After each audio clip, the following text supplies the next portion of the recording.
Não, deve. Não, deve ser. Não, só porque é só você melhor. Aí você fala que eu tô sempre levando isso.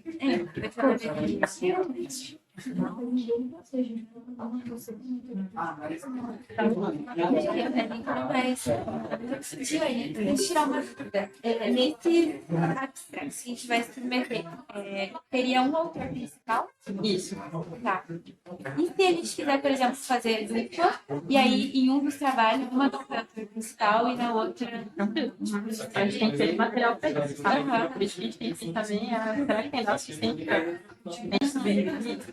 Mas Tá. a gente pode fazer isso, tá bom? Beleza. Obrigada, Eliane. Só para ver se eu sou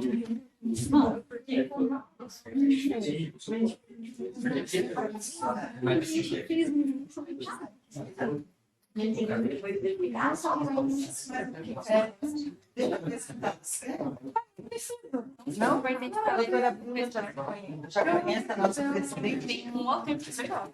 Já conhece. Já estão tudo lá. Só vou vir para fazer umas filmagens de vocês. Vai ser.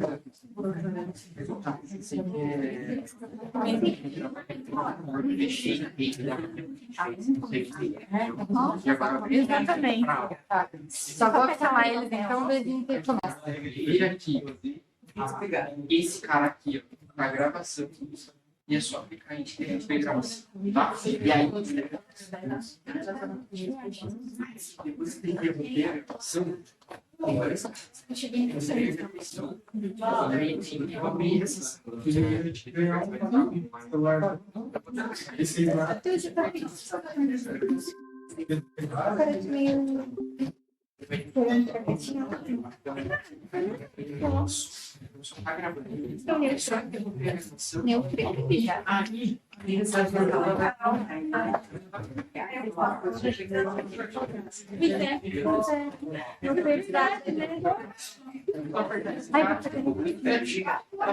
Daí amanhã quando eu chegar eu resolvo.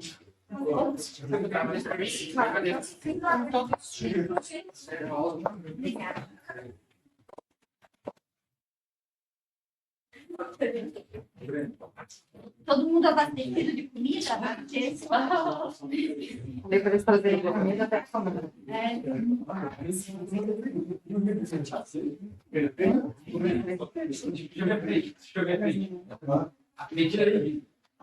Ele mandou fazer. Bom, mas eu combinei com a doutora Bruna que a gente ia fazer algo mais rápido para não tomar condição. Só para. Eu acho que tem mais duas linhas ou outra. boa noite. Hoje tem jogo do Atlético? Não, hoje não. Hoje tem jogo do Atlético? Não dá para falar sobre isso? Tchau. Tchau. Boa noite, pessoal. Eu não vou me prolongar muito, como geralmente a gente faz, porque a gente já está bem acima do horário aí. Então, essa é a doutora Bruna, ela que vai nos conduzir hoje aí numa aula. Eu espero que seja uma noite bem proveitosa para todos nós. Vou dar a palavra. Então, Obrigada. vamos lá. Gente, primeira coisa que eu quero perguntar para vocês, e quero que vocês me respondam genuinamente, por que vocês estão aqui hoje? Não tem como não ter uma resposta. Estou aqui porque quero fazer parte de uma liga e ganhar pontos para entrar na residência. Estou aqui porque me interessa pelo tema. Estou aqui porque estou me sentindo meio obrigado. Então, assim, eu acho que o primeiro ponto é que quando a gente vem assistir uma aula às 7h30 da noite, né? Depois de um dia intenso, etc., a gente tem que ter algum interesse na aula. Então, se vocês não estiverem interessados, assim, não se sintam acanhados a ir embora, tá bom? Porque eu vou falar de um tema que eu gosto muito e eu só vim dar aula, tá? Então, por favor, não se sintam, enfim, obrigado vai estar aqui sem querer estar aqui, somos todos adultos, tá bom?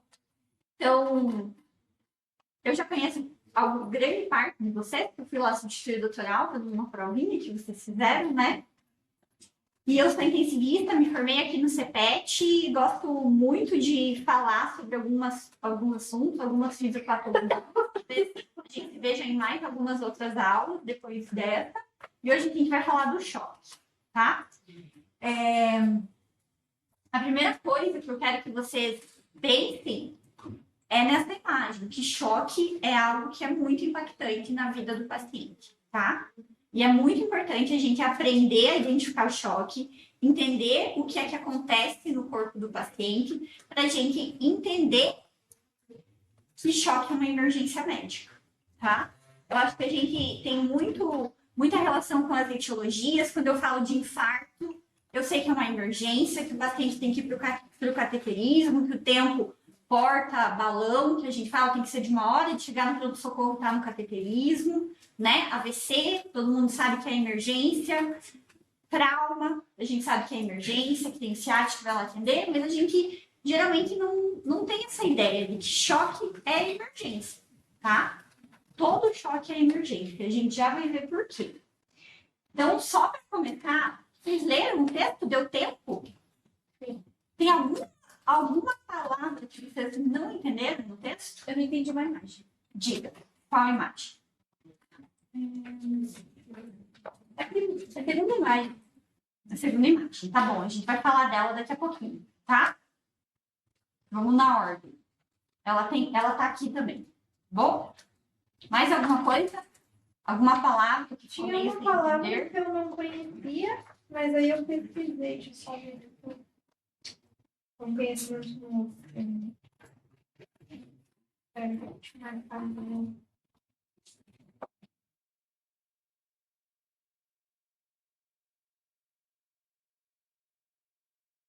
Roteamento Oliveto. Tá bom. A gente vai chegar nessa parte também. Bom? Ficou fácil, ficou fluido para vocês lerem o texto? Ficou algo assim, pouco entediante? Porque eu sei que pegar, ler, enfim, tem momentos que a gente dorme em cima do negócio, né? Então, se ao longo da aula vocês não entenderem algo, me avisem, por favor, tá? Que às vezes a gente tá ali no iniciozinho e para mim, que estou na UTI todo dia, tem coisas que são muito corriqueiras, né? Ver um paciente entubado é muito corriqueiro. Então, a gente se acostuma com algumas coisas que, às vezes, outras pessoas não estão acostumadas. Então, tá bom. Então, ó, choque é uma emergência médica. Sempre que eu pensar num paciente em choque, eu tenho que saber que eu tenho que correr com esse paciente. Algo eu preciso fazer de imediato, tá bom? E aí, agora, olhando para esse paciente aqui. Ele tem uns 54 anos. É um paciente que chegou lá no PA, chegou na unidade referenciada do HT, veio da UPA, com uma hemorragia digestiva. Ele estava vomitando sangue. Começou a vomitar sangue hoje de manhã. Tinha uma dor no estômago, que já fazia alguns dias que estava com essa dor de estômago. Ele é etilista. E aí ele começou a vomitar sangue e chegou no HT, lá na unidade referenciada. Ele está em choque? Ainda não. Por quê? Ainda não. Porque ele não perdeu. Ainda os órgãos são oxigenados. Acho que tá indo Normalmente. compensado. Eu acho que talvez esteja pela. A pressão ali tá 80/50. Quanto que é uma pressão normal? 120/80, né? Normalmente a pressão é 120/80. E quem é mais magro, talvez 110. 80/50 é uma pressão que chama atenção. A frequência cardíaca dele está normal? Ele está taquicárdio? A saturação dele está normal? Não, acho. A frequência respiratória? Não. Então ele tem vários dados vitais alterados. Dá para ver que a pele dele tá sudoreica, assim, que ele tá suando, tá meio pálido, parece. Então ele começou a ter um sangramento, alterou os dados vitais, a pele dele tá pálida, ele tá suando, ele tá com uma cara de quem tá sofrendo. Então, ele tá em choque, né? Ele tem alteração dos dados vitais e ele tem um motivo para estar em choque, que é o sangramento digestivo. Perder sangue leva a choque, tá? Então, ele está em choque. Quando eu estou lá na UPA, terminei, me formei, fui para a UPA atender os pacientes, e eu pego um paciente desse, Eu saio da faculdade sabendo que esse paciente está em choque. Eu sei identificar esse paciente lá na aula. E esse daqui? Ele está em choque?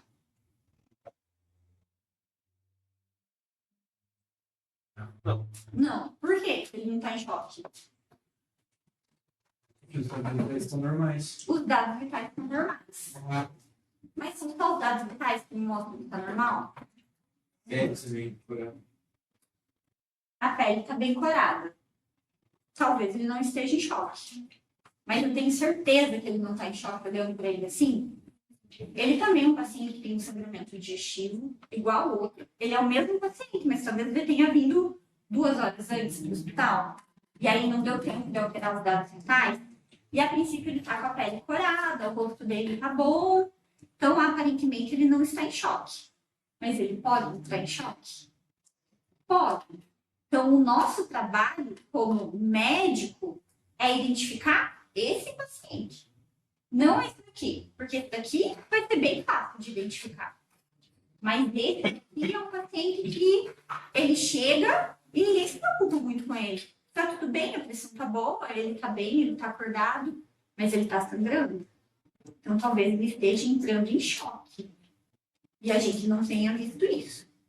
Então, a primeira coisa que a gente tem que saber é que choque é má perfusão. O que é isso? É a dificuldade de distribuir oxigênio para os tecidos. Então, choque não é pressão baixa. Choque é a dificuldade de entregar oxigênio para os tecidos. E o paciente pode estar em choque estando assim. Se ele começar a ter dificuldade para entregar o oxigênio para as células, porque a circulação dele está piorando, que ele está ficando cada vez mais anêmico, que ele está sangrando, ele pode ainda estar compensado, mas os tecidos podem já estar sofrendo. Então, o que é distribuir oxigênio para os tecidos? É ofertar oxigênio. Ofertar oxigênio a gente chama de DO2, que é delivery de oxigênio. Esse é o nome, tá? A DO2 do meu paciente, a oferta de oxigênio do meu paciente. E por que eu tenho que ofertar oxigênio para os tecidos? Alguém vive sem oxigênio? E por que eu tenho que dar oxigênio? Eu vivo embaixo d'água sem oxigênio? Eu não sou um anfíbio, eu não vivo embaixo d'água sem oxigênio, certo? Então, por que as células precisam de oxigênio?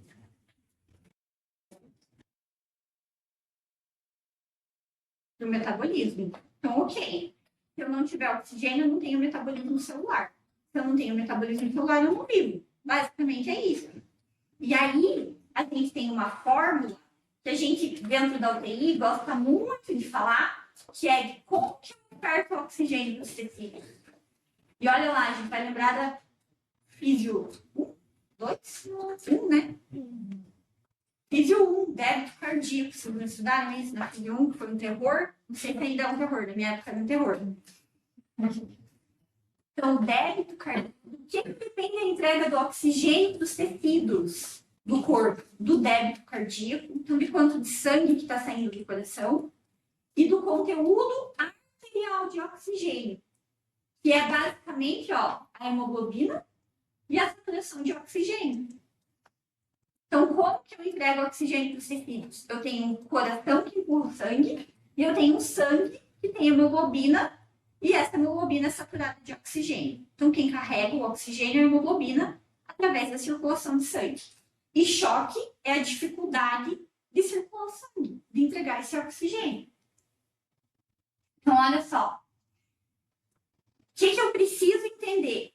Que choque não é a pressão baixa. Choque é a dificuldade de entregar oxigênio para os tecidos. A pressão baixa é um sintoma do paciente estar com dificuldade de entregar oxigênio para os tecidos. A gente já vai entender por quê. E aí, até o notebook entendeu que a nossa fórmula da vida é a oferta de oxigênio. Ele até escreveu aqui a equação da vida, não estava escrito isso no texto que eu dei para ele. Então, DO2 é o débito cardíaco vezes a concentração arterial de oxigênio. Então, a fisiopatologia do choque é basicamente uma fórmula matemática, tá? E aí a gente tem muito de física nisso. Quem que era engenheiro, que tinha feito engenharia? Você, né? Você que fez engenharia? Não? Quem tinha feito engenharia? Que tinha... Não tinha alguém assim? Mas você não falou de alguma coisa de engenharia na outra aula? Sim, foi da entropia. Ah, não, essa foi do engenharia, não. Tá bom. Acho que foi, eu só correlacionei. Então, olha só. Como que eu emprego oxigênio para os tecidos? Então, desculpa, gente. Como que eu entrego oxigênio para os tecidos? Eu tenho uma circulação de sangue que se de algo macro para algo lá na periferia, nos capilares, nas células. Então, a gente chama isso de macrocirculação, macrohemodinâmica, então o estudo do fluxo sanguíneo para os tecidos, e microcirculação, a entrega desse fluxo sanguíneo com oxigênio para as células e especialmente para a mitocôndria, que é onde vai usar esse oxigênio para manter o metabolismo celular. Então, olha só, eu tenho um coração que é responsável pelo débito cardíaco. Eu tenho vários vasos, que são tubos, sistemas condutores, que têm uma resistência. E essa resistência com o débito cardíaco gera uma pressão arterial média. Então, passar o sangue dentro do tubo gera uma pressão dentro do tubo. Isso é física. E aí, para esse sangue chegar lá, nesses vasos que são bem fininhos, menores, eu tenho que ter o quê? Tem que ter uma diferença de pressão. Então, tem que ter uma diferença de pressão do lado arterial para o lado venoso. E aí, a pressão arterial média, que a gente sabe que é a pressão mínima para manter a diferença de pressão de um lado para o outro, é de 65. E aí, gerando uma pressão arterial média de 75, com uma pressão venosa menor, eu tenho o quê? Fluxo. Então, distribuir é manter o fluxo. Então, se eu não mantiver o fluxo de sangue no corpo, eu não entrego oxigênio para as células. E aí, as células morrem. E aí, eu entro em disfunção múltipla de órgãos e eu morro. E às vezes eu não identifico esse paciente precocemente. E ele já está em choque e a gente não consegue ver isso. Tá? Então, distribuir é manter o fluxo. E aí, lembrando lá da fisiologia de vocês, como que eu gero pressão? Através do débito cardíaco e da resistência muscular periférica. O débito cardíaco depende da pré, da pós-carga e da contratividade. Isso tudo é fisiologia básica, né? E a resistência vascular periférica, então, para circular sangue dentro dos vasos, eu tenho uma certa viscosidade, então se o sangue é muito viscoso, ele não circula, ele não tem fluxo. E eu tenho um tônus vascular que gera uma vasoconstrição, que gera uma pressão, que gera fluxo. Então, olha só, fórmula básica do débito cardíaco, que vocês viram lá na física. Para que serve isso? Serve todo dia, a gente usa todo dia isso na UTI, todos os dias. Por quê? Porque pré-carga é o que chega de sangue no coração.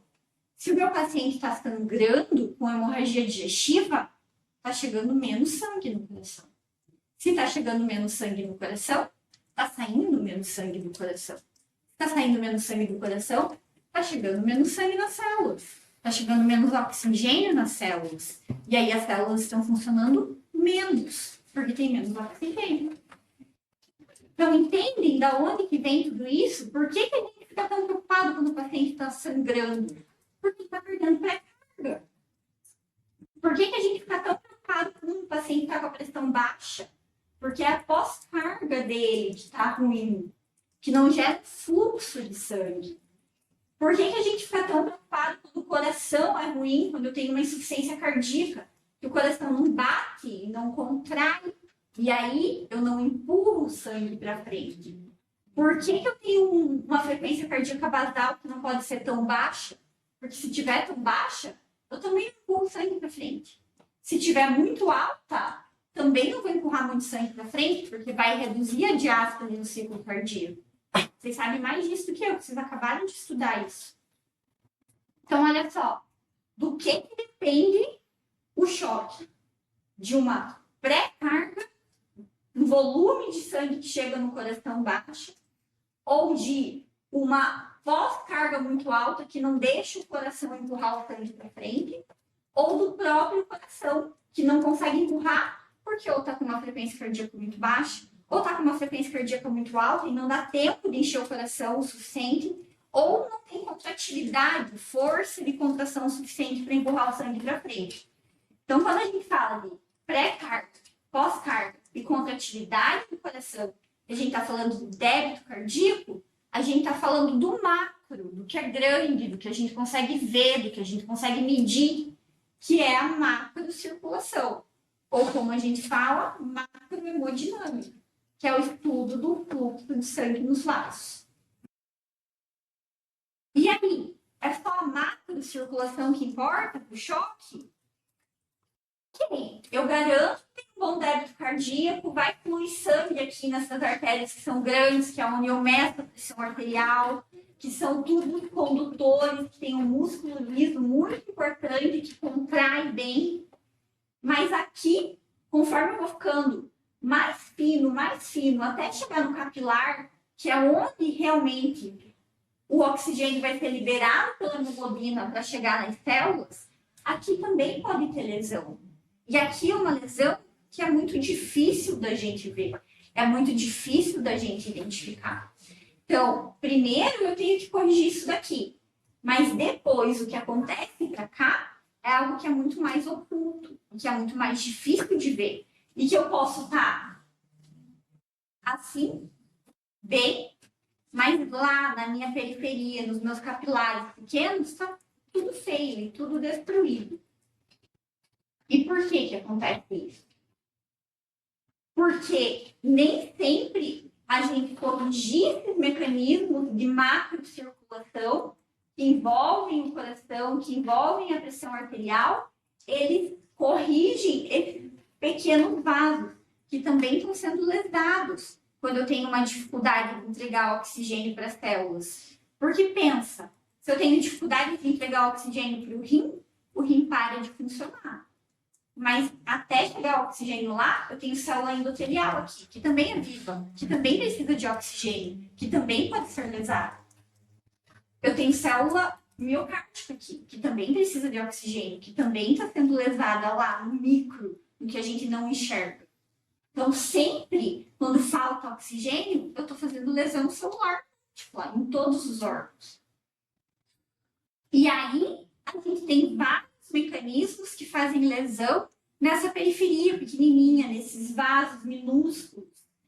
E são mecanismos que, inclusive, tentam combater essa dificuldade de entregar oxigênio para as células. O primeiro mecanismo é esse daqui, ó. Alguns lugares, eles deixam um fluxo de sangue muito bom, que vai entregar oxigênio para a célula, e alguns lugares não. O fluxo fica interrompido. Então, ó, aqui passa a massa, tá tudo bonitinho, a constrição está sendo suficiente para gerar uma pressão e ter uma diferença de fluxo daqui para cá. Aqui não está passando quase nenhuma hemácia, aqui também não. Então, o que acontece com o meu paciente que está com dificuldade de entregar oxigênio para as células? Ele tem que priorizar os órgãos que são nobres. O que eu preciso priorizar para sobreviver? Cérebro e coração. O coração tem que bater. E o cérebro é o órgão nobre. Pensar. O que eu faço com o rim se ele para de funcionar? Coloco o paciente na hemodiálise. O que eu faço com o fígado se para de funcionar? Existe diálise hepática também. É pouco difundido, mas existe diálise hepática. O que acontece com o intestino quando ele para de funcionar? Quando você está mal, você quer comer? Tem fluxo de sangue para o teu intestino? Você sente fome? Não, porque está priorizando perfundir o coração, perfundir o cérebro. Então, essa heterogeneidade do fluxo sanguíneo também faz parte disso, de priorizar quais são os órgãos nobres.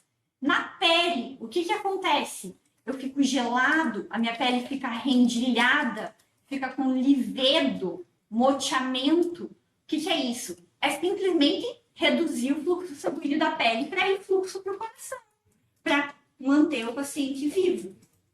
Doutora, como que diferencia esse livedo do choque para aquele livedo do frio?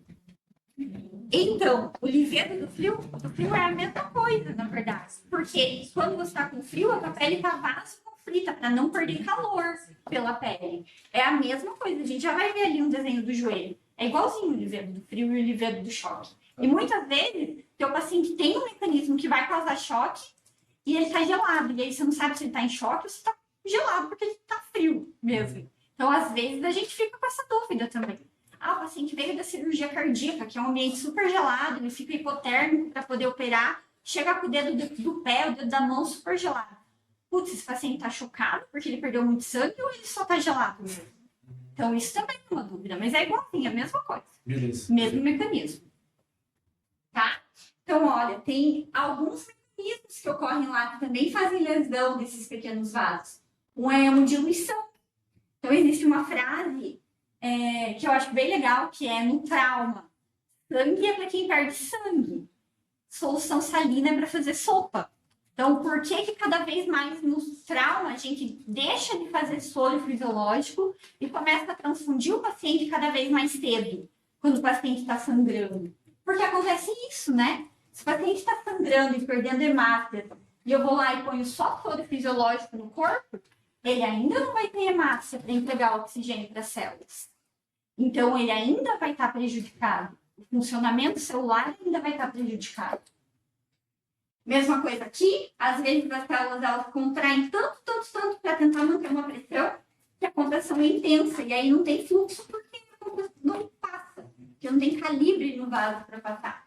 E às vezes, o que acontece muito, se alguém já teve algum familiar internado na UTI já deve ter visto isso, depois de algum tempo as pessoas vão ficando inchadas, né? A mão fica inchada, o braço fica inchado. Então, aquelas células que estão ali, que são as células do endotélio, que estão precisando de oxigênio, elas também estão sendo lesadas. E aí elas vão perdendo a barreira do endotélio, e aí o que acontece? Extravasa líquido. E aí, com o extravasamento do líquido, fica mais difícil do oxigênio sair daqui da hemácia para ir para a célula. E aí eu também não consigo entregar oxigênio para os tecidos. Isso acontece muito, esse tipo de edema que a pessoa extravasa, no choque séptico, na sepse, que a gente viu semana passada. Citocinas inflamatórias, fazendo muita lesão, lesando os vasos diretos do endotélio e fazendo esse edema intersticial. É bem comum acontecer na sepse. Então, olha só, a gente já entendeu. A fórmula da vida para viver é isso aqui, entregar oxigênio para as células. Depende do débito cardíaco e depende do conteúdo arterial de oxigênio. O conteúdo arterial de oxigênio depende da hemoglobina e depende da saturação. Basicamente. Porque se eu olhar para a fórmula do outro lado, se eu multiplicar isso aqui, dá zero, né? E ó, então por que eu sempre tenho que manter o paciente, mesmo anêmico, com uma hemoglobina acima de 7? Por que a saturação normal que a gente tolera é acima de 92? Por isso, porque se isso estiver baixo, eu não estou entregando bem oxigênio para as células. E aí as células não estão funcionando.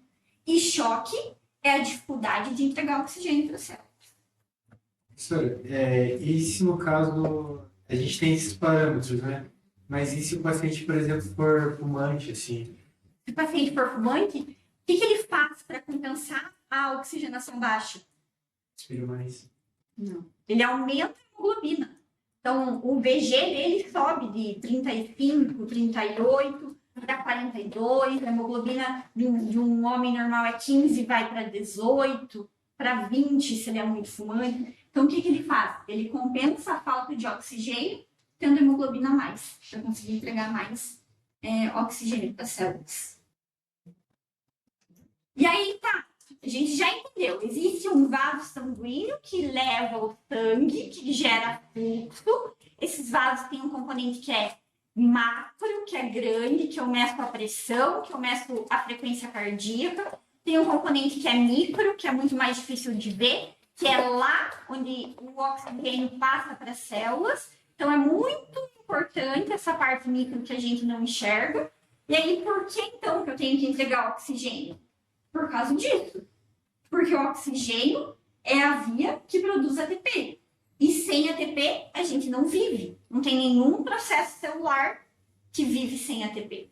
Então, quando eu, lá na célula, a glicose entra Eu quebro a glicose no citoplasma, gero 2 ATPs.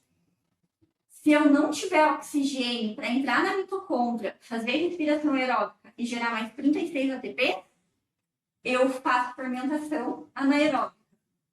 E aí, eu produzo ácido lático como resultado disso. E eu produzo só quantos ATP para sobreviver? 2. Para quem produzia 38. E aí dá para viver com 2 ATP? E aí o que acontece? Fico sonolenta. Eu distribuo o fluxo para os órgãos que são mais prioritários, que é o coração e o cérebro. Então não leva fluxo para o rim. Ou o fluxo que leva para o rim só produz 2 ATP. E aí não é suficiente para eu fazer a filtração glomerular. E aí eu não faço mais xixi. E aí o intestino não consegue mais digerir, e aí eu começo a vomitar, a ter estase, ficar líquido parado no estômago. O meu fígado não funciona mais direito, e aí começa a ter distúrbio de coagulação, então eu produzo mais fator de coagulação. Começo a acumular bilirrubina, fico amarela. Então tudo isso é porque eu não estou produzindo ATP. E se eu não produzo ATP, os órgãos não funcionam. Eu chamo isso do quê? Múltiplos órgãos não funcionando. Síndrome da disfunção múltipla de órgão. Tá? Então, resumindo, choque é quando eu não consigo perfundir os tecidos e levar oxigênio para eles. Se eu não levo oxigênio para eles, eu tenho uma dificuldade para ofertar oxigênio ou a célula não consegue usar o oxigênio. E aí eu tenho dano celular. E aí eu não vivo sem células. E aí, eu acho muito bonitinho esse desenho. Talvez vocês conheçam esse site que é o Khan Academy, que ele vai explicando e desenhando assim, as coisas. É bem legal. E aí, a gente tem vários tipos de choque. E esses tipos de choque, eu sei que esse desenho não é o melhor, mas eu acho ele bem didático, porque os 4 tipos de choque que a gente tem, eles vão interferir em algum lugar do sistema. Seja na macrocirculação, seja na microcirculação. Então, pode ser que o problema esteja no coração, pode ser que o problema esteja aqui, nos vasos sanguíneos que estão perdendo muito sangue, muito líquido, aqui um paciente sangrando. Pode ser que o problema esteja lá na microcirculação, pode ser que o problema seja uma interrupção do fluxo de sangue. E aí eu classifico o choque em 4 tipos, basicamente. Que é o choque distributivo, o choque hipovolêmico, o choque cardiogênico e o choque obstrutivo. E olha como é simples entender isso. Choque, vamos começar de lá para cá. Acho que é mais tranquilo. Choque obstrutivo é quando eu não consigo ter fluxo de sangue. Seja porque o fluxo de sangue está obstruído pela saída do coração, seja porque o fluxo de sangue está obstruído pela saída do lado direito do coração para empurrar sangue para frente, para a circulação pulmonar. Quando eu tenho uma obstrução do ventrículo direito para a artéria pulmonar, porque tem um coágulo aqui, eu chamo isso do quê? Como é o nome do coágulo que fica na circulação arterial pulmonar? Vocês sabem, gente? Falem alto, por favor. TEP. É um TEP. Então, o que um grande TEP, um coágulo grande faz? Impede que tenha fluxo daqui do ventrículo direito para a artéria pulmonar. E aí, se não passa sangue aqui, chega sangue no ventrículo esquerdo? Se não chega sangue no ventrículo esquerdo, circula sangue no corpo? Então, esse é um choque obstrutivo. Eu não entrego oxigênio porque não circula sangue. Outro tipo de choque obstrutivo é o tamponamento. Então, se eu tenho líquido aqui ao redor do coração, está comprimindo as câmaras cardíacas, induzindo elas a fechar, não deixando chegar sangue, porque tem muita pressão fechando a câmara cardíaca, eu tenho um choque obstrutivo, tem algo obstruindo a saída de sangue do coração. Tá? No choque cardiogênico, é um pouco diferente. Quando que eu chamo choque de choque cardiogênico? Quando eu tenho alguma coisa que faz com que a contratilidade do coração, então o músculo cardíaco, não consiga empurrar sangue para fora do coração. Quando que acontece isso?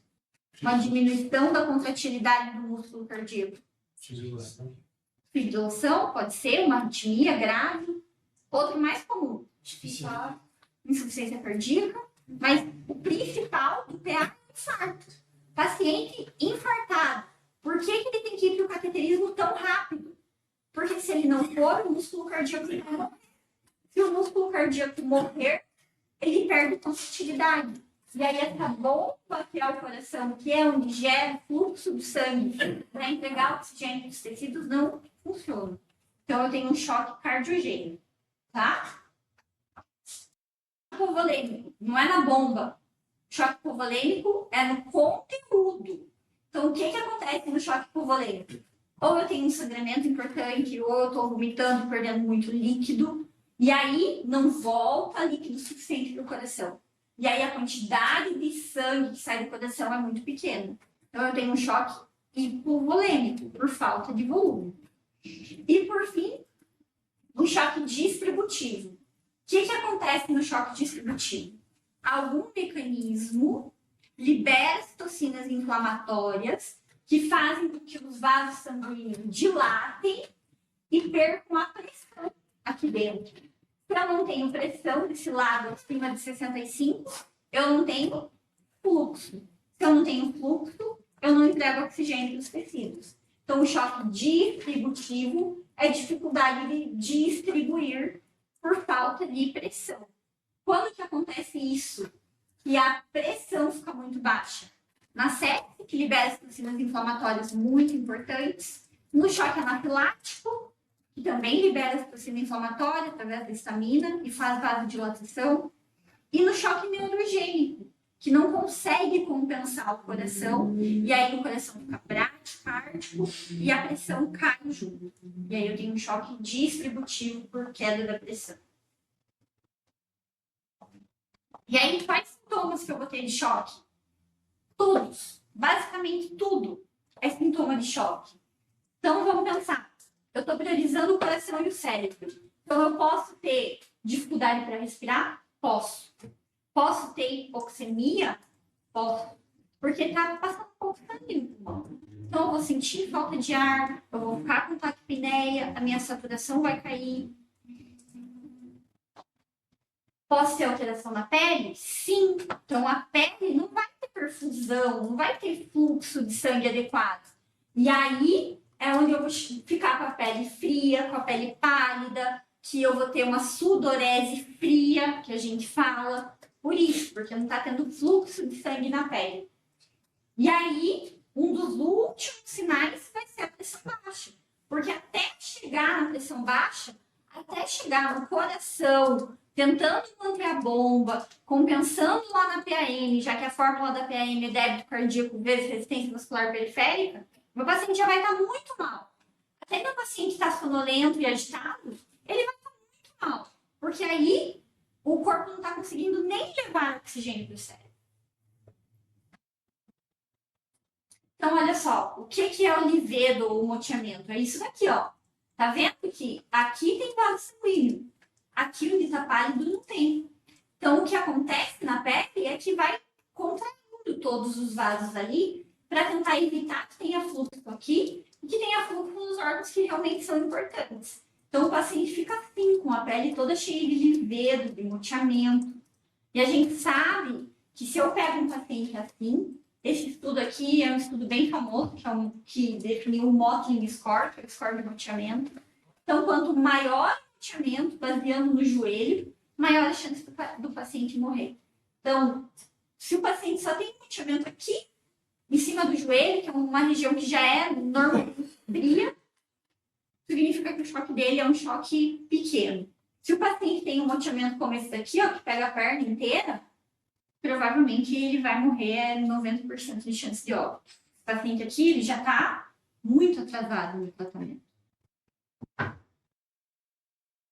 Tem uma coisa muito mais fácil de fazer e que a gente não precisa esperar o paciente ficar daquele jeito para fazer, que é o tempo de enchimento capilar. Quem já ouviu falar no tempo de enchimento capilar?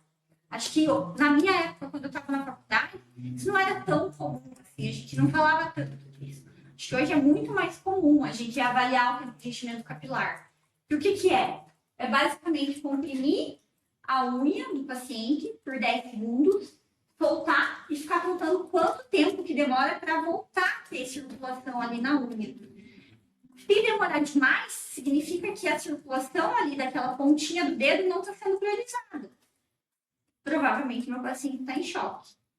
Se for menor que 2 segundos, significa que está tudo bem. O paciente pode estar em choque, mas o choque não é tão grave, porque ainda o enchimento da ponta do dedo está normal, está normalizado. Então, esse é um sinal que é muito simples de fazer e que fala muita coisa pra gente. Então, quando eu tô lá, eu tenho o residente chega e me fala, ele tá quentinho, o enchimento capilar tá bom, eu já fico tipo, se o enchimento capilar tá bom, então tem fluxo sanguíneo no rim, então o choque não é tão grave, então a gente não precisa sair correndo, tá? E aí, outro marcador disso é o lactato. Por que é o lactato? Por causa, de novo, da respiração anaeróbica. Então, se eu não tenho oxigênio disponível para fazer respiração aeróbica na mitocôndria e formar 36 ATP, a única forma de fazer isso é transformando piruvato em lactato. E aí, então, se aumentou o lactato no sangue, isso significa que eu estou fazendo mais respiração anaeróbica. Se eu estou fazendo mais respiração anaeróbica, eu não tenho oxigênio suficiente no corpo. Tá? Então, o lactato acima de 2 é muito preocupante. Então, ó, um desenho bonitinho aqui, mais bonito que o do livro, velho. Então, ó, glicose é quebrada no citoplasma, a glicose com o oxigênio vai para a mitocôndria é a fonte de energia que produz 36 ATP. Se eu não tenho oxigênio para vir para cá, a outra via é a formação do lactato com 2 ATP. Então, é o mínimo que a célula consegue produzir. E aí, se ela produz muito pouco, ela só vai fazer o metabolismo basal dela. E aí, muito provavelmente, algumas células vão entrar em apoptose, porque elas só têm 2 ATP para sobreviver. Certo, gente? Deu para entender mais ou menos o que é o choque? Por que é tão importante? Por que é uma emergência médica? Por que toda vez que eu tenho um paciente que tem uma doença que pode desencadear o choque, eu tenho que ficar preocupado e ir atrás de procurar para ver se esse paciente tem choque? Então, o paciente chegou com um infarto para você no pronto-socorro, veja o enchimento capilar, veja se o infarto dele é tão grave que ele já está descompensando e o coração está fazendo um choque cardiogênico. Se o paciente chegou sangrando no pronto-socorro, veja se ele ainda está acordado. Porque se ele estiver sonolento, se ele estiver muito confuso, é sinal de que o fluxo sanguíneo do cérebro não está legal. Já está faltando oxigênio, tá? Então, acho que o principal que vocês têm que levar dessa aula é: existem vários mecanismos de não entregar oxigênio para a célula. Toda vez que eu tenho uma doença que pode fazer isso, eu tenho que procurar. Senão o paciente pode piorar na minha frente sem eu perceber. Tá bom? Então, TEP, infarto, sepse, qualquer sangramento, vozinha desidratada, que desidrata muito fácil, tá? Todas essas doenças de pronto atendimento, vocês vão estar no pronto atendimento algum dia, são doenças que são potencialmente graves, que podem levar ao choque. E daí, como que eu trato o choque? Então, um pouquinho de manejo para vocês. Tratar o choque é restabelecer a pressão, e restabelecer o débito cardíaco, e restabelecer a entrega de oxigênio para os tecidos. Então, eu tenho que garantir que o paciente tem uma pressão de perfusão. Então, a primeira coisa que eu faço é subir a pressão desse paciente. Como que eu subo a pressão? Pode dar volume. Transfusão. Posso transfundir? O que mais? Fazer vasoconstrição. Posso usar uma droga vasoativa, que a gente mais conhece, que é mais usa a noradrenalina, né? Então, se ele estiver sangrando, eu vou dar sangue. Se ele estiver vomitando, eu vou dar volume. Se ele estiver com uma infecção muito grave, com a pressão baixa, eu vou dar noradrenalina, tá? Então, isso vai depender da causa de base, da causa específica que ele tem, tá? E restabelecer o débito cardíaco. Então, se o coração está muito fraco, eu vou dar uma droga que aumenta a força de contração do coração, que é a dobutamina. Se o coração não está tendo um débito bom por falta de volume, eu vou dar mais líquido para ele. Se o coração está batendo muito devagar, eu vou colocar um marca-passo, tá? Se o coração está fazendo uma arritmia, eu vou tratar a arritmia, vou chocar. Por que a gente choca o paciente ou cardioverte ele quando ele está com a pressão baixa? Porque ele está entrando em choque, está faltando oxigênio para a célula. Se eu deixar ele com essa arritmia, vai acontecer tudo isso e ele vai entrar em insuficiência múltipla de órgãos. Então, lembrem disso quando vocês forem estudar FA, que vai ser no 5º período, eu acho. Por que eu choco o FA quando o paciente está com a pressão baixa? Eu não choco o FA quando o paciente está normal. Por isso, porque se a pressão está baixa, ele não está distribuindo oxigênio. Tá? Então, manejo primeiro é garantir que a pressão esteja boa e que eu estou restabelecendo o débito cardíaco. Então, tudo isso é conceito de macrocirculação, que é onde eu consigo tratar. E aí, dá a terapia específica. Então, se é infecção, eu dou antibiótico para ele sair desse quadro. Se é um TEC, eu faço trombolítico. Se é um paciente que está sangrando, eu vou lá e tiro o baço, se é o baço que está sangrando, ou eu faço uma ligadura arterial, enfim, o que precisar, tá bom? E sempre lembrar que tudo isso eu estou fazendo para chegar para otimizar essa fórmula final, que é entregar o oxigênio para os tecidos. Por que eu estou fazendo tudo isso? Porque eu sei que se eu não restabelecer a macrocirculação, se eu não restabelecer a microcirculação, que entrega realmente o oxigênio para os tecidos, eu potencialmente vou estar com um paciente que tem uma disfunção múltipla de órgãos e que vai falecer. E eu não quero isso, quero que ele se recupere, né?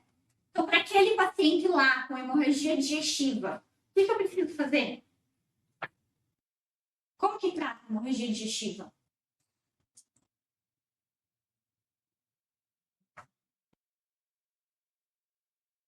Esse daqui que tá bem. Se ele chegasse para mim, o que eu ia fazer? Tempo de enchimento capilar. Primeira coisa.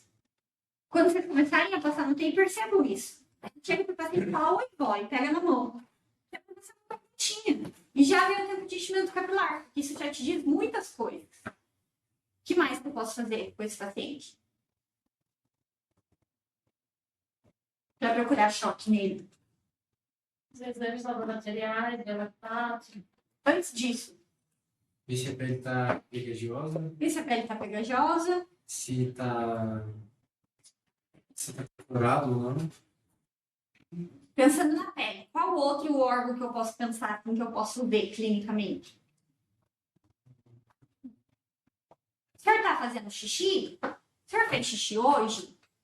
Se ele não está fazendo xixi é porque o rim não está funcionando, né? Então, por que eu... Oi? Se tem fome. Se tem fome? O senhor vomitou hoje? Está com ânsia de vômito? Significa que não tem fluxo sanguíneo bom para o estômago e para o intestino. Que dia que é hoje? Será que ele está confuso? Não sei, na imagem não tá me dando isso, né? São todos sinais que tem baixo fluxo de sangue e que o oxigênio não está chegando lá onde deve chegar, tá? E aí? Ele tá bem, vai. Ele chegou, vomitou sangue uma vez em casa, nunca tinha acontecido isso, ele ficou assustado e chegou lá no pronto-socorro. E aí você colocou ele no leito, poxa, tá sangrando, provavelmente é uma úlcera digestiva, mas eu não sei ainda. O que eu faço para ele de tratamento específico?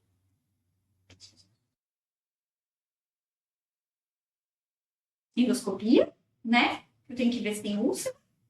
E aí eu vou fechar essa úlcera que está sangrando. Então eu vou cauterizar, vou fazer uma ligadura, enfim, que precisa. E omeprazol. Porque esse paciente tem uma úlcera e precisa de omeprazol. Mas e esse paciente aqui? Será que eu vou priorizar a endoscopia? Não sei se é muito melhor você dar. O que vai acontecer se eu sedar ele? Vai cair ainda mais a pressão. Vai cair ainda mais a pressão. Por que sedativo cai a pressão?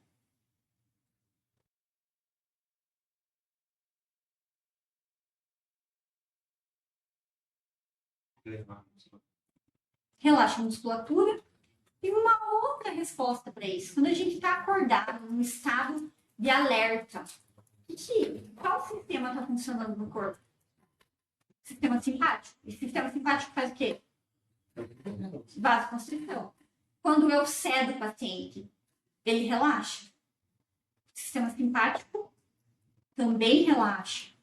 E aí eu não tenho mais esses mecanismos de compensação que o sistema simpático faz.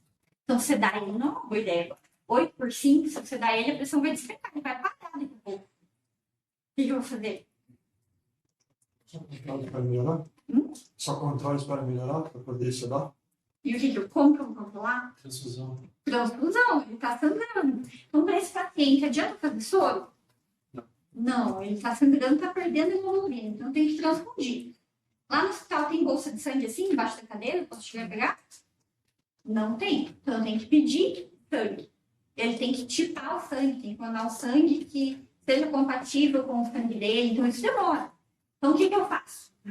Eu tenho soro embaixo da cadeira, eu posso ir lá e pegar e abrir um sorão para ele, para tentar aumentar o volume do sangue efetivo que tem. Mas quando o sangue chegar, eu vou transfundir ele, certo?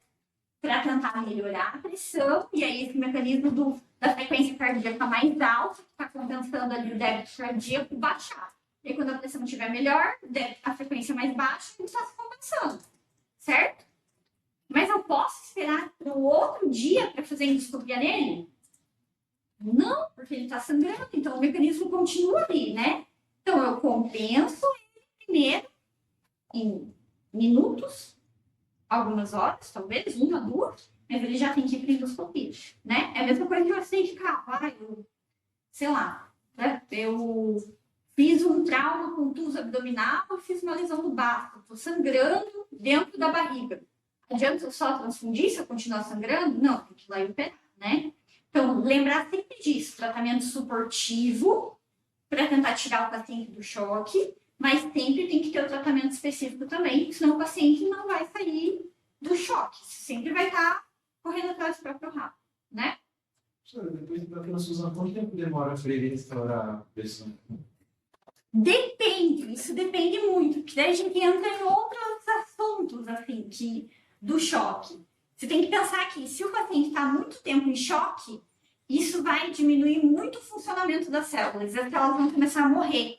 E aí elas começam a morrer, elas começam a liberar dumps. Lembra da outra aula? Dumps faz o quê? Vasodilata o corpo.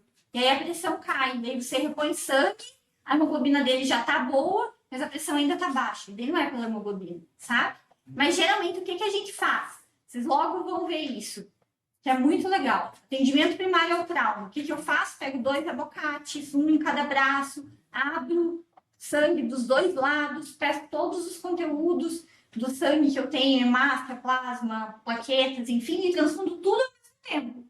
Para quê?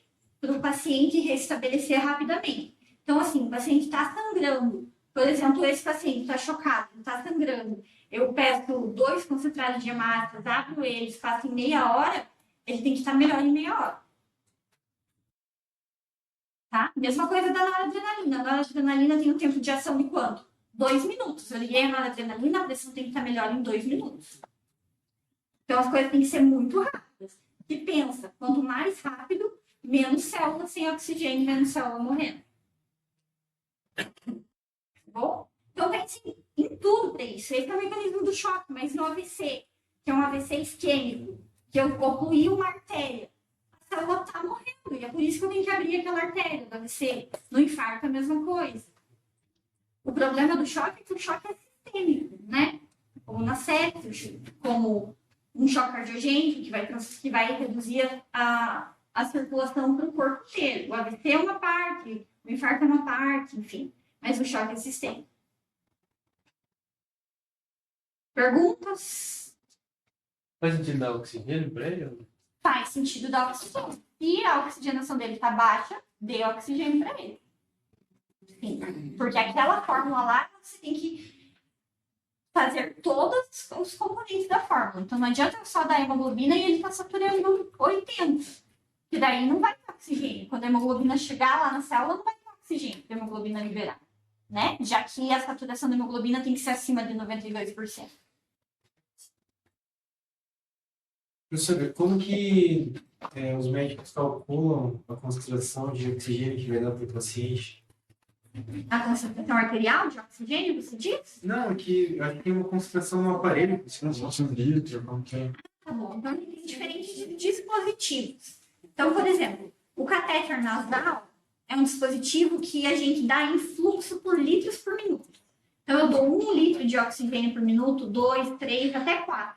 Se eu der acima disso no catéter, o fluxo é muito alto, machuca a mucosa.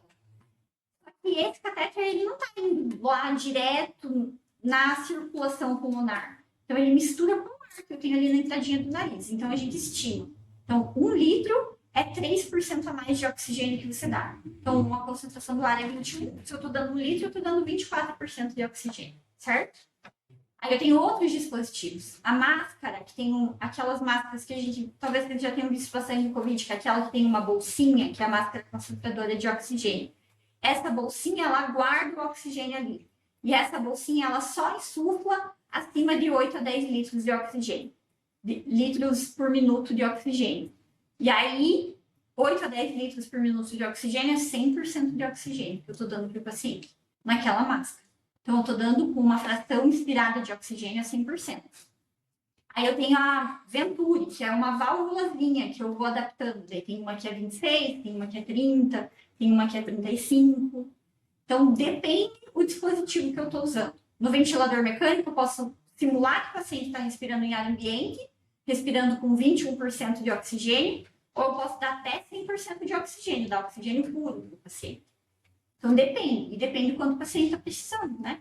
Se ele está saturando 90%, eu posso dar um catéter nasal, que 1 litrinho de oxigênio já vai ser suficiente. Se ele está desaturando muito, talvez eu tenha que entubar. Então, depende muito. Mas é assim, é por fluxo de oxigênio por minuto, que sai da mangueira que vem, né? O oxigênio do cilindro. Beleza, obrigado. É uma válvula, um reloginho, assim, que a gente arruma. E o cérebro e o coração são os últimos que não sofrem com choque. E por que acontece no paciente, por exemplo, nesse caso, assim, ele chegar com confusão mental? Justamente por isso, porque a perfusão do cérebro está sendo prejudicada. E aí você tem que pensar que se a perfusão cerebral está sendo prejudicada, ele já não tem perfusão do rim, provavelmente ele não está mais fazendo xixi, ele já não tem perfusão do trato gastrointestinal. Então esse é um paciente muito grave, que provavelmente vai precisar ser entubado e sedado, porque se a perfusão do cérebro já está sendo tão prejudicada, ele está num estado muito grave. Eu preciso reduzir totalmente o fluxo também do cérebro para ele poder sobreviver. E o que eu faço? Eu cedo ele, deixo ele dormindo, que aí o cérebro dele vai precisar de menos oxigênio ainda. E aí não vai ter tanta lesão.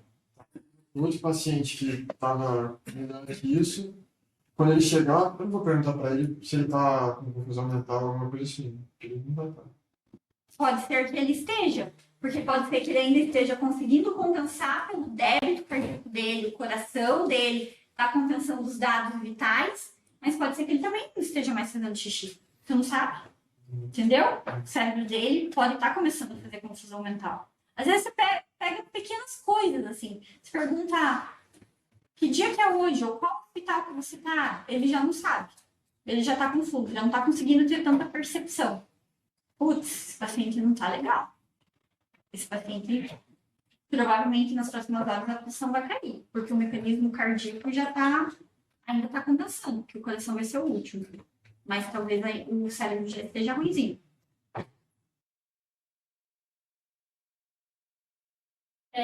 O outro paciente, se ele estivesse fazendo, se eu estivesse suspeitando isso, se eu estivesse suspeitando que ele está fazendo um choque misto, por exemplo, está fazendo um choque hipovolêmico e um choque séptico.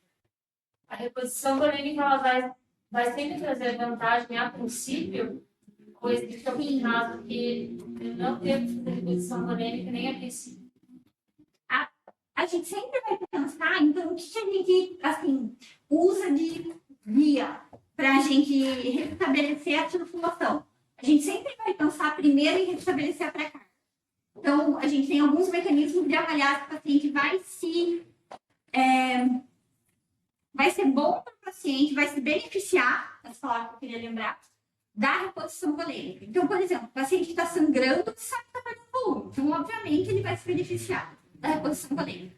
O paciente em sepse, que tem a vasodilatação pelos mecanismos das citocinas inflamatórias, ele pode se beneficiar da reposição volêmica, e é por isso que lá no Survival Sepsis também eles indicam que você faça 30 ml por quilo de volume na primeira hora, mas isso é guideline, então é para o paciente chegar no PA e você não pensar muito. Porque quando ele chegar na UTI, a gente vai avaliar o que a gente chama de fluido-responsividade, que é saber se dar líquido para ele vai ajudar a melhorar a pressão ou não. Que daí a gente entra na lei de Frankenstein. Vocês devem lembrar que vai estendendo as fibras miocárdicas até o momento que ela não consegue mais estender o suficiente. E dar volume é para isso, para melhorar o débito de estendendo as fibras miocárdicas.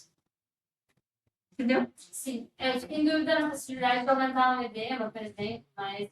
Sim, isso pode acontecer, mas às vezes, por exemplo, o paciente está séptico, ele já é um paciente com insuficiência cardíaca, então ele não tolera muito líquido, mas naquele momento que ele está séptico, ele tem... Aqui, deixa eu ver se tem... Aqui. Então, assim, na circulação sistêmica, quando o paciente está séptico, ele dilata muito as veias.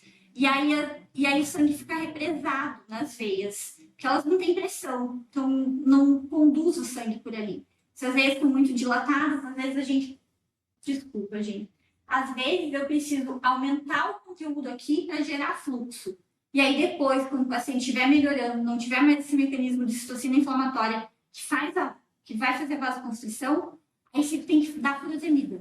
Então tem até um post no Twitter de um cara, de um professor, enfim, intensivista bem famoso, que ele fala: o tratamento da sepse é volume, meropenem, que é um antibiótico, depois furosemida. Você tem que tirar todo o líquido que você colocou, porque o paciente está se compensando. Então, claro, né? Choque tem muito mais coisa, tem muito mais nuances do que a gente está vendo aqui. Mas acho que isso é o básico para a gente entender por que isso tem que ser tão... A gente tem que ficar tão alerta, porque a gente tem que sempre procurar choque nos pacientes. Que aí é conteúdo, assim... Que é por isso que a medicina intensiva é muito legal. Professora, aparentemente, um dos critérios da NTS para diferenciar choque compensado de um descompensado é a pressão arterial. Isso é levando em consideração o órgão prioritário que é o coração. Então, se o paciente chega com ainda orientado, mas em choque, eu posso dizer que o choque dele é compensado pelo fato dele manter a orientação, ainda manter o cérebro perfundido. Então, por exemplo, se ele já está meio confuso, então eu já posso considerar que é um choque descompensado? Sim. Mas se ele chega orientado, então eu posso considerar um compensado, então, por exemplo. Pode considerar um compensado. Mas o que a gente difere o choque compensado do descompensado? É basicamente os sinais vitais. Porque o que acontecia? A gente levava esse conceito de choque à pressão baixa. E aí, até o paciente ficar com a pressão baixa, ele deixava de perfundir todos os outros órgãos. E aí é muito evidente para mim ver que ele está descompensado, que a pressão está baixa. Então, esse mecanismo de compensação vem dessa base aqui do débito cardíaco, que aí vai manter um volume sistólico, uma frequência cardíaca boa e vai manter uma pressão boa, é a forma que o corpo tem de compensar essa dificuldade na distribuição do fluxo. Então, se ele chegou confuso, mas ainda está com os dados vitais bons, você pode pensar que ele está evoluindo para um choque descompensado, que ele está começando a descompensar o fluxo sanguíneo cerebral. Mas tem que lembrar que o coração vai ser o último. Então, a pressão arterial provavelmente vai ser a última. Então, existe uma chance dele estar confuso, mas ainda está com um choque relativamente compensado, exatamente. Porque os dados vitais ainda não estão alterados. Ele ainda está tentando compensar. Mas isso, assim, são nuances. Às vezes, você tem um paciente super mal, todo moteado. Se você vê moteamento na barriga dele, não vê só na perna. E o paciente ainda está sonolento, mas ele ainda está te respondendo. E você pensa, tipo, meu Deus, como esse paciente ainda está dessa forma? Porque, pela perfusão dos outros órgãos, ele já deveria estar muito pior. Ele está lá ainda perseverando, tá? E aí, gente, mais alguma coisa? Você comentou também de diminuir os fatores de coagulação e também tinha lá escrito, né, de salvicato, essas coisas. Quão relevante é isso? Porque eu imagino que demora bastante, assim, para diminuir o fator de coagulação. A gente tem que pensar que a produção do fígado, das proteínas que vão auxiliar na cascata da coagulação, ela é uma produção que é diária, mas que as proteínas têm uma meia-vida maior.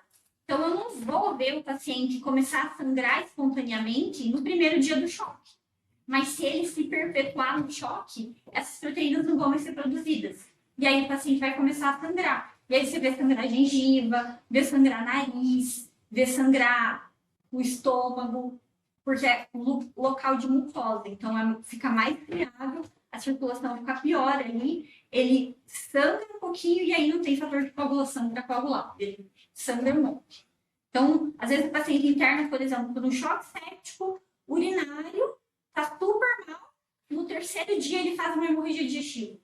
Por quê? Porque ele não tem mais fator de coagulação, porque aquele estômago não tem circulação, porque ele está muito mal, ele precisa sobreviver e ele sangra. Então, isso você vai ver numa evolução do choque. Ele não vai pensar que o paciente chegou sangrando, isso é choque porque o fígado não está funcionando. Porque você tem que pensar que a meia-vida das proteínas da cascata da coagulação é de dias, não é de horas. Bom? Então seria tipo um choque mais crônico. Ele já entrou, um choque, você tá o tratando choque, ele já. exatamente. Você nunca sobrevive muito se ele está num choque super grave. Com o advento da UTI, com as terapias de suporte que a gente consegue manter o paciente vivo 3, 4 dias. Mas pode ser que a gente mantenha ele vivo porque a gente está conseguindo compensar isso daqui. Então o débito cardíaco melhorou, a pressão melhorou, mas essa parte aqui, esses vasos, eles já estão todos lesionados. E aí, com essa lesão, mesmo que eu restaure a pressão, restaure o débito cardíaco, eu não consigo entregar oxigênio. E aí o paciente entra em disfunção múltipla de órgãos do mesmo jeito. Então, às vezes, leva 3, 4 dias, o paciente começa a sangrar, não melhora o rim, tem sangramento digestivo, nunca mais acorda. Porque toda essa parte de micro está toda lesionada. Isso não tem. Isso é o que a gente discutiu na aula passada. Como que a gente recupera isso daqui que é micro, que é pequeno? Não tem remédio. É esperar. É tentar manter o paciente vivo para dar tempo. Às vezes não dá tempo. Às vezes isso daqui está no coração, ele faz uma arritmia. Às vezes ele faz uma disfunção de contratividade e aí não tem remédio suficiente, em dose suficiente que compense isso. Senão as pessoas não querem morrer, né? Se a gente tivesse resposta para tudo. Mas o que vai diferenciar um paciente que vai O tempo. retornar? Por isso que choque é uma emergência. Porque se der tempo suficiente para não entregar oxigênio para esses tecidos aqui e essas células começarem a morrer, depois, se você restaurar mesmo esses parâmetros, PAM, débito cardíaco, a pressão tá boa, a frequência cardíaca melhorou, mas foi tardio, que deu tempo dessa parte aqui morrer, não resolve nada, não adiantou nada você fazer tudo isso. Ele vai morrer do mesmo jeito. Então, por isso que tem que ser assim. Tem que transfundir assim. Tem que começar antibiótico para evitar que ele tenha as toxinas para vasodilatar na primeira hora. Então, não dá tempo de fazer isso. Porque se as células morrerem, não tem o que fazer.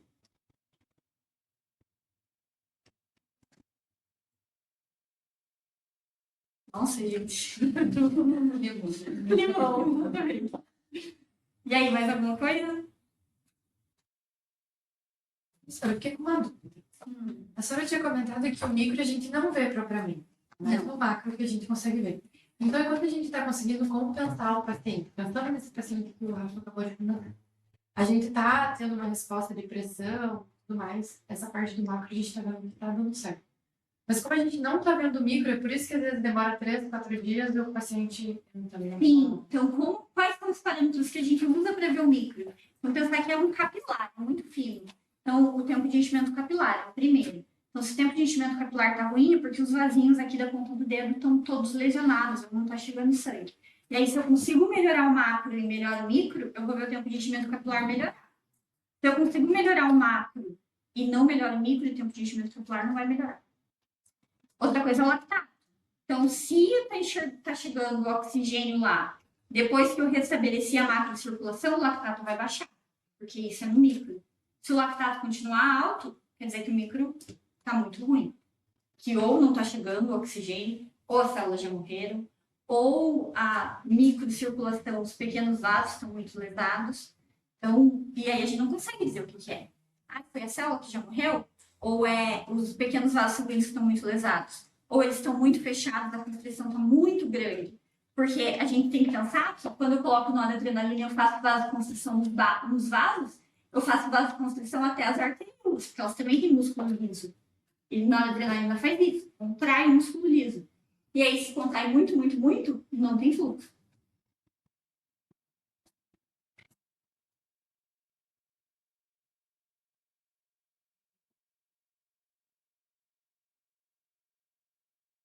Se tem um paciente em choque descompensado ou entrando já ainda no orgânico final, e você sabe que ele não tem uma boa expectativa de realmente melhorar, o que você faz nesse momento? Você continua a fazer o que você já estava fazendo ou você só espera inevitável? A gente é muito obstinado, tá? Então, a gente tenta, que a gente não sabe o que está acontecendo lá na periferia. Então, se a gente não sabe o que está acontecendo, a gente normaliza tudo que a gente consegue. Então, e a gente tem várias ferramentas para isso. Por exemplo, o paciente chegou sangrando. É uma avó, 75 anos, ela chegou sangrando. Úlcera digestiva. Eu transfundi, a pressão dela melhorou, a frequência cardíaca baixou, eu fiz a endoscopia, o sangramento ali foi cauterizado, não está mais sangrando, eu fiz transfusão de sangue, a avó não melhorou. É uma avó de 72 anos, será que ela tem insuficiência cardíaca? Eu faço um eco e vejo, e aí vejo, putz, o coração dela já não é um coração que tinha uma contratilidade boa. Aí eu vou lá e coloco dobutamina. Então eu vou acrescentando coisas nesse arsenal que eu tenho para tentar compensar o sistema circulatório. Sempre lembrando que aqui essa parte a gente não tem o que fazer para compensar. Então a gente tem que torcer para ele estar coerente com isso aqui. Então quando eu conseguir melhorar isso daqui, eu consegui melhorar a microcirculação. Se eu não conseguir melhorar a microcirculação, meu paciente vai evoluir com disfunção múltipla de órgãos e ele vai falecer. E aí, quando eu vejo isso, e meu paciente para dentro da UTI, tem uma parada cardíaca, nessas condições, eu sei que ele não teve uma parada cardíaca súbita. Ele morreu, o coração dele parou porque ele morreu, porque o coração dele não funciona mais, porque a microcirculação está assim. Então, a gente não faz reanimação em todo mundo dentro da UTI.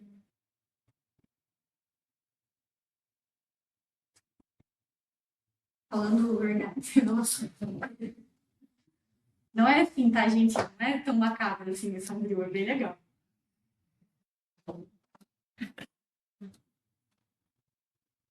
Deu? Não dúvida, mas é mais sobre tratamento. Por exemplo, um paciente que está com puramente um choque cardiogênico.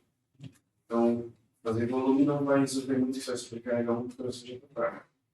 Fazer um vasopressor para aumentar o retorno venoso também não ajuda muita coisa. Então, seria puramente ali uma dobutamina, por exemplo. Sim. Então, e ver qual que é o fator que está por trás do coração que está fraco. Na verdade, não é bem só. Porque aqui, no débito cardíaco, você está me falando que é a contratilidade, certo? Sim. Que é o músculo miocárdico que não está funcionando. Uhum. Mas aí, se eu pensar que eu aumento a dobutamina, então esse coração aqui ele vai contrair mais. Mas se essa pós-carga aqui, a resistência da aorta, estiver muito alta, com uma pressão muito alta, não adianta contrair um monte o coração. Porque a pressão aqui está muito alta, ele não vai conseguir empurrar sangue do mesmo jeito. Então, você faz dobutamina e você faz nipride, que é o nitroglicerinato, que é uma droga vasoativa que a gente usa na veia, que baixa a pressão. E aí, baixa a pressão desse paciente para o coração, com uma pressão mais baixa, conseguir gerar débito cardíaco. E aí, quando sai sangue daqui, consequentemente, a pressão vai aumentar. E aí, aquela queda da pressão que você fez não vai ser deletéria para ele, porque a pressão está subindo porque está saindo mais sangue. E aí, você vai conseguir manter fluxo. Então, depende. Às vezes é só dobuta, às vezes precisa de dobuta e nipride, às vezes é só nipride. Nem sempre você vai agir num lugar específico, assim. Você vai agir de uma forma compensatória para tentar estabilizar teu paciente. Sempre pensando nisso, no macro. Pré-carga, pós-carga e contratividade. E às vezes tem paciente com insuficiência cardíaca que, sei lá, tá com jeca, vomitou e teve diarreia a noite inteira e precisa de volume, precisa de soro. Não é só porque tem insuficiência cardíaca que ele não tá hipovolêmico, né? Que não é um choque hipovolêmico.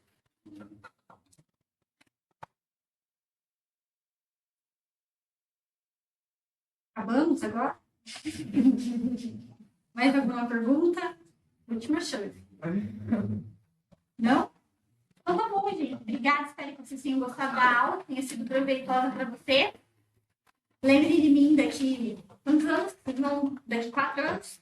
Daqui 4 anos, lembrem de mim quando vocês estiverem lá no teatro, tá bom? Que vai ser importante.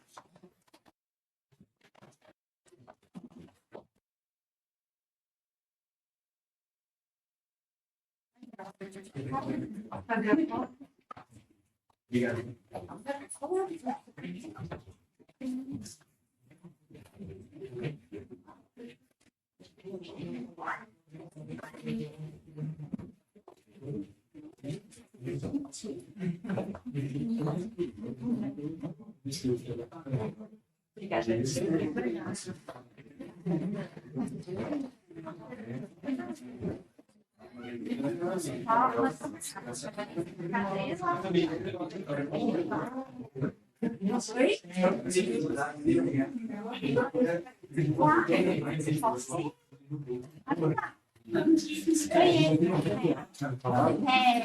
Olha esse dente na cabeça.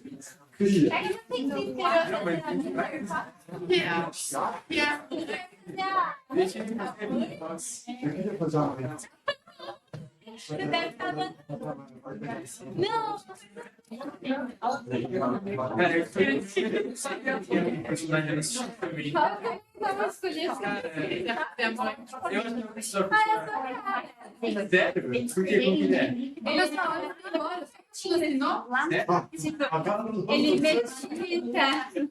Ele medita, ele é atleta, ele faz tudo certinho. Sério? Sério. Ele é legal.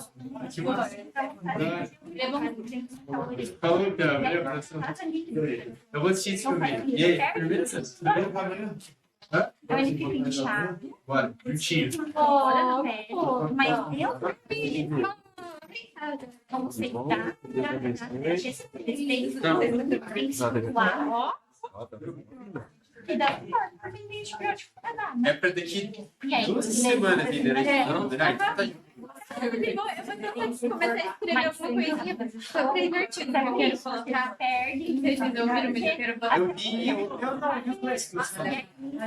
Deu um lance lá de teatro. O teatro e fazer uma intervenção em que todo mundo participe, tipo, a sala inteira. Apagar a luz, botar uma música e colocar a série. Sim, eu acho que o professor vai curtir. Sabe que ele hoje? Ele vai curtir. Aí ele achou legal. É uma coisa que vai fazer outro? Sim. Eu não sei porque as meninas na verdade não. Ele vai curtir, certeza. A gente liga nós e vai. Mas é legal, o filme é bem legal também. Cara, não E aí, quando tiver. Eu já vi, ele é Bender, que é tipo. Ele é o diretor de vários filmes bem clássicos, ele é Hotel Budapeste. Cara, esse filme é muito bom. Esse filme é muito bom, velho. Nossa, é muito engraçado. Cara, eu gosto de um diretor grego, né? Yorgos, Cara, tem a Lagosta, que é um filme de... Cara, é muito legal. Tipo, é um filme que as pessoas têm uma idade assim pra se relacionar.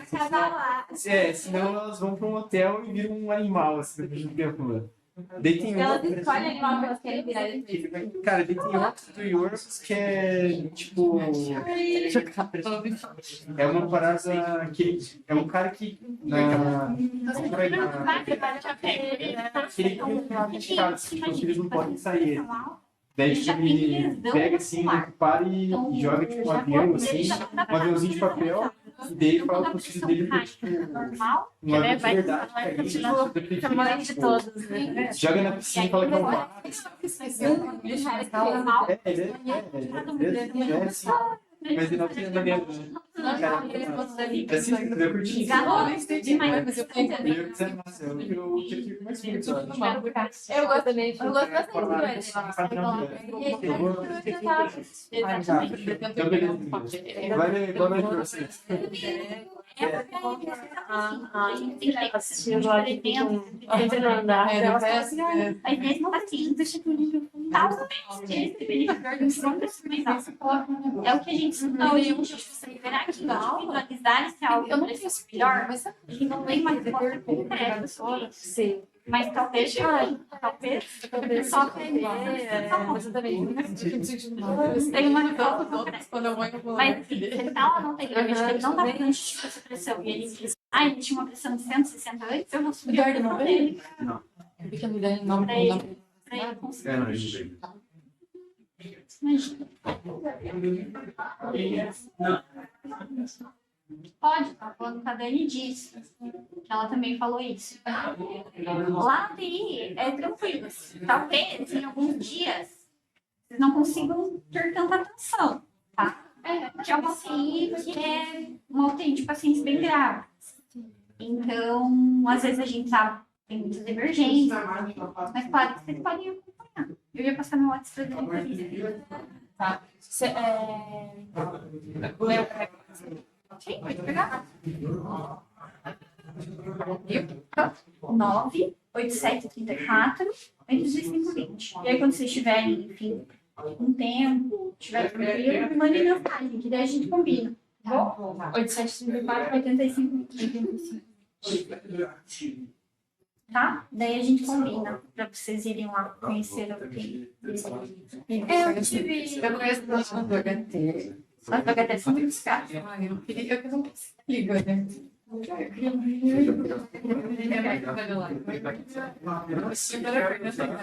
Nem sei se agora continua. Você cortando, mas eu era acadêmica, ela era minha blusa também. Então, e ela deixava de falar, não tem, porque não me sinto com todo mundo. Eu nem era acadêmica na época. Bem bom.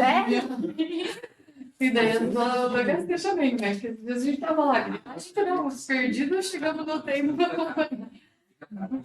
Não, tipo assim. Mas da do HT eu era. Não, a do HT é bem legal, né? Porque ela tem amplo. umas coisas muito diferentes. Exatamente. E os pacientes são jovens, então é mais fácil deles recuperarem. Então você vê de tudo. Mas uma vez que eu entrei na NEL, na neonatal, da HT, Ai, na NEL nunca fui. Nunca fui bem lá. fica alto. Não, eu entrei na faculdade, né? Mas eles são tipo ratinhos. Muito pequeno. E daí você sai do adulto, e daí na frente era já a NEL. Agora acho que eles se formaram, não sei como tá, mas na época era bem na frente a NEL. Nossa, você saía do adulto e olhava aquela criancinha. E como faz? Qualquer coisa naquela criança. Sim, dá.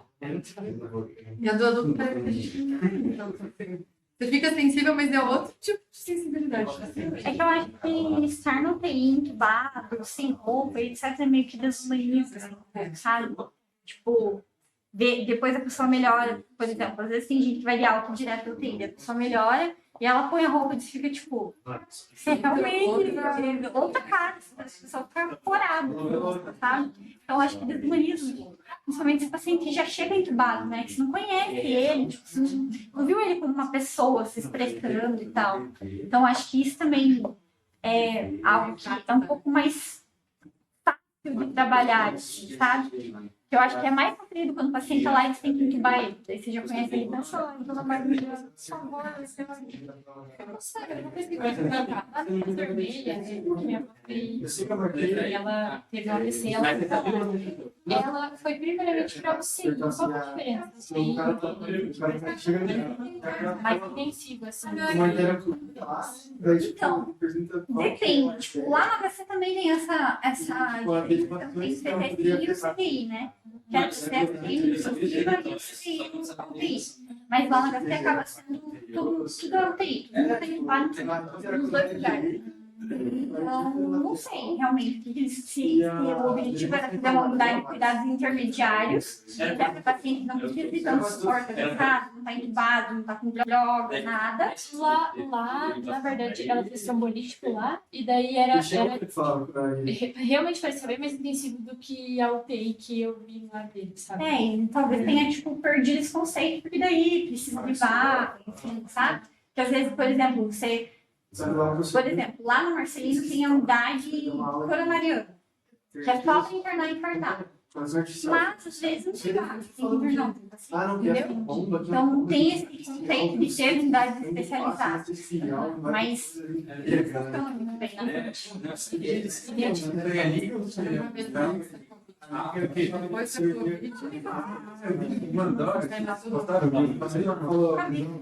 Não, a HT também era.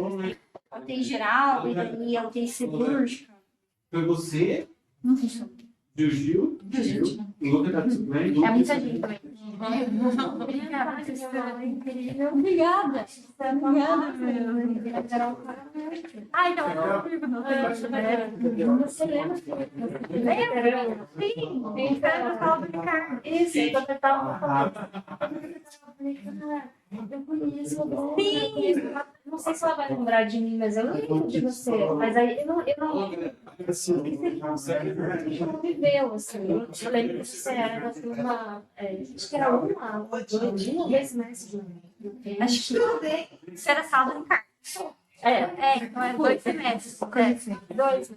Então, Que massa. eu lembro que eu tava falando com a Berta sobre isso. Ela me contou sua história, que você saiu, depois você voltou. Ah, ela falou.